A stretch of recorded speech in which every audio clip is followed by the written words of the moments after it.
Bonjour. J'ai dit bonjour avant. Comment on fait? On se présente, pas se balader. En fait, moi je ne vais pas vraiment poser de questions, Oui.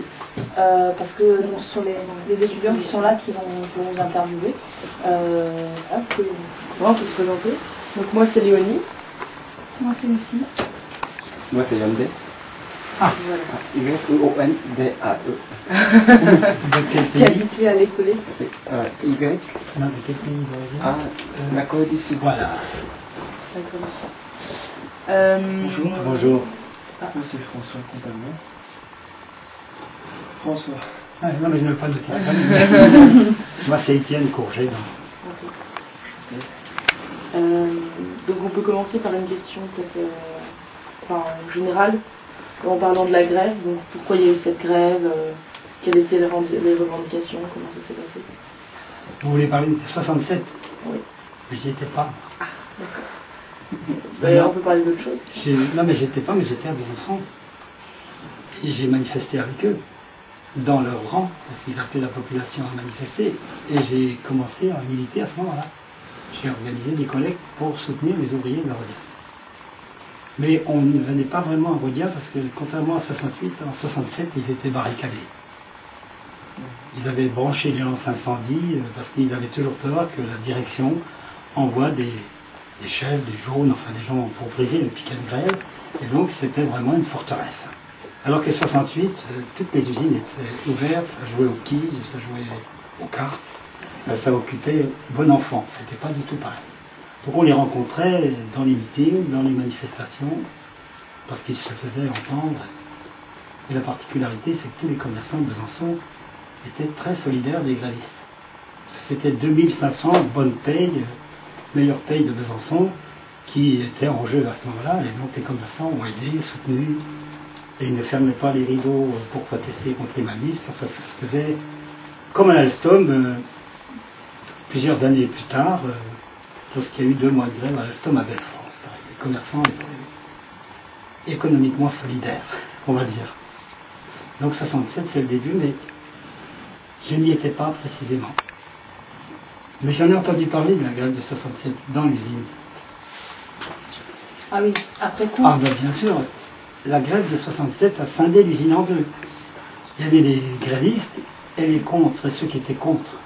Ceux qui avaient été contraints à la grève par le piquet de grève. Et donc ça a eu des répercussions sur votre Tout le travail? temps, chaque fois qu'il y avait une grève, chaque fois on retrouvait la même scission dans les ateliers. Ceux qui étaient contre, qui avaient toujours été contre, et ceux qui étaient contre. Et donc c'était quand même quelque chose qui a traîné pendant très longtemps. Les chefs, eux, avaient été payés pendant la grève. Donc les chefs quand même étaient nettement du côté du patron, parce qu'ils ne travaillaient pas, mais ils étaient payés. Ils étaient réunis et payés dans les villages alentours. Donc vous voyez, cette grève a pesé longtemps, plus que celle de 68 dans le... Et elle a pesé aussi à l'intérieur du syndicat.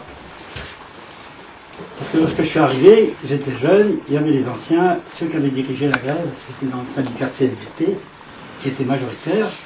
Donc cette équipe qui avait dirigé la grève, finalement, avait une certaine hantise que ça se reproduise. Et leur problème à eux, ça avait été de trouver une sortie honorable. Elle n'a pas forcément été si honorable, je ne sais pas ce que dit Morivard et Traforetti. En tous les cas, la sortie de grève, j'en ai entendu parler comme du commencement longtemps après. Et du coup, vous êtes arrivé quand? Est-ce que vous avez travaillé dans cette usine, vous? Ou alors Oui. vous êtes arrivé quand? Je suis arrivé au début 69. D'accord. Donc vous êtes arrivé après les événements? Oui, après 68 aussi. D'accord. Et vous étiez syndiqué? Mais bien sûr, j'étais syndiqué, je venais à l'usine pour, comme on va à l'université pour apprendre son futur métier, et je venais à l'usine pour me former. Parce que j'étais jusque-là dans le bâtiment. J'étais peintre en bâtiment, et la grève dans le bâtiment, c'est toujours quelque chose qu'on fait tout seul. Ça n'a pas du tout cette l'ambiance collective qu'il peut y avoir dans une usine, où finalement c'est quand même un peu la fête, la grève, faut pas croire. Alors que dans le bâtiment, on est un peu isolé, Et puis on rejoint les autres grévistes, on ne sait jamais quelle proportion de grévistes on peut être, c'est toujours très difficile. Donc je voyais Rodia, je les admirais, je voulais apprendre ça, et donc je suis venu me faire embaucher pour ça. Voilà. Vous êtes allé à Rodia pour apprendre des métiers de militant, voilà. Et je ne savais pas que je militerais toute ma vie après, même en quittant Rodia. Vous avez occupé quel poste dans l'usine? J'étais OS. Je travaillais comme Morivard. Et sur mon Traforetti, j'étais OS à l'atelier d'étirage du Tergal, à l'équipe C. Voilà. Justement, vous peut-être parler des conditions de travail? Une question? Ouais. Bah justement, on a pas mal entendu parler des conditions de travail, du bruit, de la tension, etc. Enfin, comment vous avez ressenti ça personnellement? Quand on est fils de paysans, qu'on a travaillé dans le bâtiment, l'usine, c'est pas plus dur. Même l'avantage de l'usine, c'est que le temps de travail est groupé, on a des temps de repos, et quand on a fait ses 8 heures, c'est fini. Alors qu'en réalité, j'ai pas trouvé ça plus dur que ce que j'avais connu, moi, mis à part le bruit, dans les ateliers d'étirage. Mais dans la filature, c'était la chaleur, l'humidité, et puis on a appris beaucoup après, l'amiante. Et ça, alors certains ont été malades de l'amiante. Rodiacéta, mais ça n'a pas pris l'ampleur, ni fait le scandale d'autres usines où les ouvriers se sont organisés, puis l'usine a fermé, donc les gars qui ont été malades après, eh bien, ils en étaient pour leurs frais. Il y avait de l'amiante. Et vous travaillez, comment on appelle ça, 4 fois 8 heures? En équipe 4-8. Oui. 4-8, ouais. Voilà, on fait continu, on dit. Oui, parce que l'usine ne s'arrête jamais, ni la nuit, ni le dimanche, ni les jours de fête, ni le nouvel an, ni à Noël. L'usine ne s'arrête pas parce que les filatures ne peuvent pas s'arrêter. Il n'y avait que la grève qui arrêtait la filature. Et encore, il laissait les fils, il laissait la filature. Et quand on arrivait, c'était une montagne toute blanche. On aurait cru qu'on était sur le Mont Blanc. Parce que finalement, ils n'avaient pas arrêté les métiers. Il fallait, à chaque reprise, il fallait nettoyer, remettre tout en route. Alors que les tirages, non, les machines s'arrêtent, c'est fini. Les tirages, je ne sais pas si on vous l'a dit, mais on prenait les bobines qui arrivaient de filature. Et notre rôle à nous, c'était d'étirer le fil jusqu'à son point de rupture. Donc les bobines, on les mettait au-dessus, les étages au-dessus des machines, et on les faisait passer sur des plaques, des rouleaux qui roulaient à des vitesses différentes. Puis ensuite, on les rembobinait sur des cops, qu'on appelle ça, et qui vont aller sur les métiers à tisser. Parce que du fil qui sort de la filature, on ne peut pas le tisser. Parce que si on tire dessus, ça longe. Donc il fallait arriver au point d'élasticité et de rupture. Voilà. Vous allez les tirer? Voilà, on les tirait, c'est les machines qui les tiraient. Le problème, c'était d'arriver donc, c'était surtout de la manutention, en fait. Voilà, et un peu de rapidité, parce que les machines, on travaillait sur les machines, elles tournaient. C'est-à-dire qu'on freinait les bobines avec un frein mécanique.